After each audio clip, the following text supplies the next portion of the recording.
فبأي آلاء ربكما تكذبان.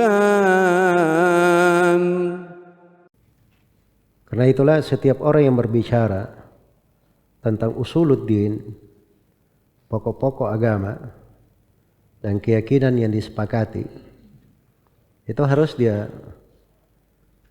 memastikan bahwa ucapannya itu adalah ucapan yang bersandar kepada para as-salaf rahimahumullahu ta'ala.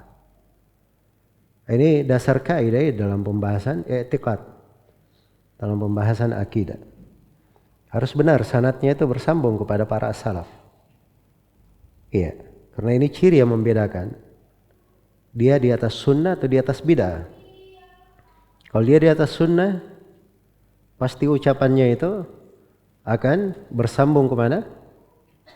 Kepada para salaf rahimahumullahu ta'ala. Baik. Bagaimana diukur? Itu bersambung kepada para salaf.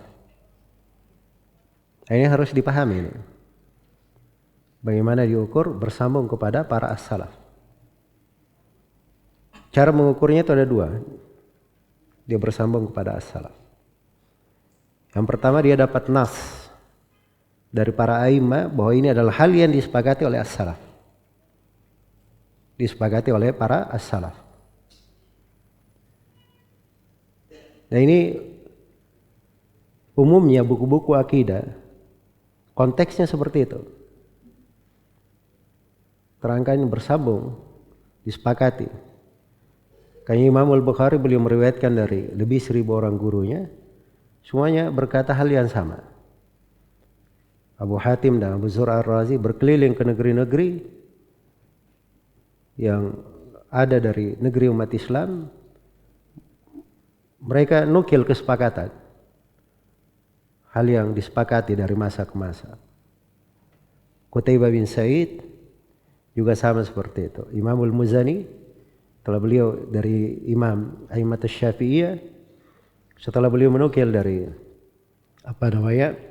i'tiqadat, beliau katakan ini sesuatu yang sudah disepakati oleh para ulama yang telah berlalu. Mereka nukil ijma' dalam hal itu. Jadi mengetahui bahwa itu adalah jalannya as-salaf. Jalan yang pertama, kita lihat kesepakatan-kesepakatan yang dinukil oleh para ulama. Nah, itu hampir setiap pembahasan akidah itu ada kesepakatan di situ, dinukil. Apalagi dia adalah usul i'tiqad. Usul i'tiqad. Itu cara yang pertama untuk mendhabat bahwa ini adalah madhabnya as-salaf rahimahumullahu ta'ala. Kemudian yang kedua, cara mengukur bahwa itu adalah madhab as-salaf adalah dia melihat dan dia membaca dari imam manapun dia membaca, semuanya berbicara sama dalam masalah tersebut. Semuanya berbicara sama. Dan ini dua hal ini, dua-duanya dipakai oleh Syekhul Islam Ibnu Taimiyah di dalam membabat masalah di sini. Beliau menukil ijma' dan beliau juga membawakan satu persatu dari ucapan para imam. Semuanya sama ucapannya. Ketemu. Tidak ada kontradiksi. Iya. Tidak ada kontradiksi. Karena itu kalau ada yang menisbatkan sesuatu kepada para as-salaf rahimahumullahu ta'ala, maka tanyakan dua hal ini. Di mana kesepakatan tentang hal tersebut? Terus sebutkan dari para a'immah yang banyak dan mereka semuanya seperti itu. Nah, itu baru kelihatan mendhabit. Ya. Seseorang itu berbicara tentang apa? Tentang usul i'tiqad. Karena sekarang ini sering masuk orang-orang berbicara masalah-masalah. Ya, masalah-masalah itu dia tidak sandarkan kepada para as-salaf rahimahumullahu ta'ala. Dari mana asal usulnya? Dari mana asal usulnya? Kadang ada sebagian masalah orang berbicara di situ, dia katakan ini pendapat Syekhul Islam Ibnu Taimiyah. Baik, dia harus tanya juga Syekhul Islam Ibnu Taimiyah dari mana dia dapat. Banyak orang yang berdusta atas nama Syekhul Islam Ibnu Taimiyah. Bahkan kadang sebagian buku beliau dimasukkan kalimat-kalimat bukan kalimat beliau.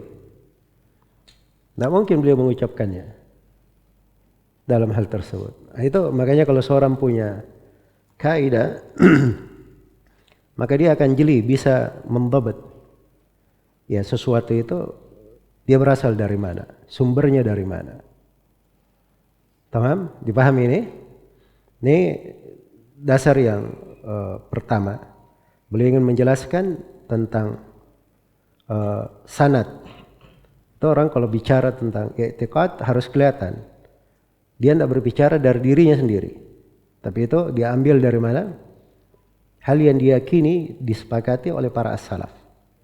Terus yang kedua, di sini Syekhul Islam rahimahullah itu menukil bahwa mereka ini orang-orang yang ajma'al muslimuna ala hidayatihim wa dirayatihim.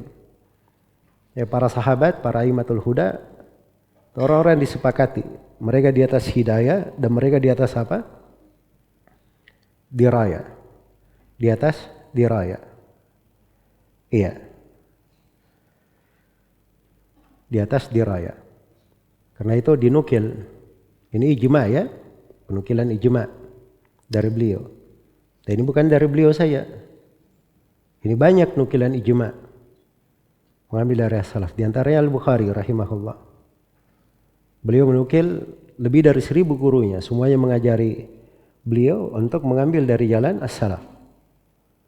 Dan itu kalau kita periksa dalam buku-buku akidah, kita akan temukan ijma' yang seperti itu.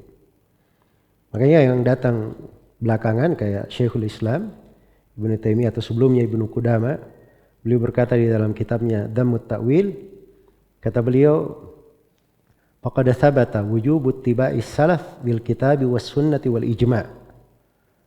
Telah tetap kewajiban mengikuti jalan as-salaf berdasarkan dalil dari Al-Quran, dari sunnah dan dari al-ijma'.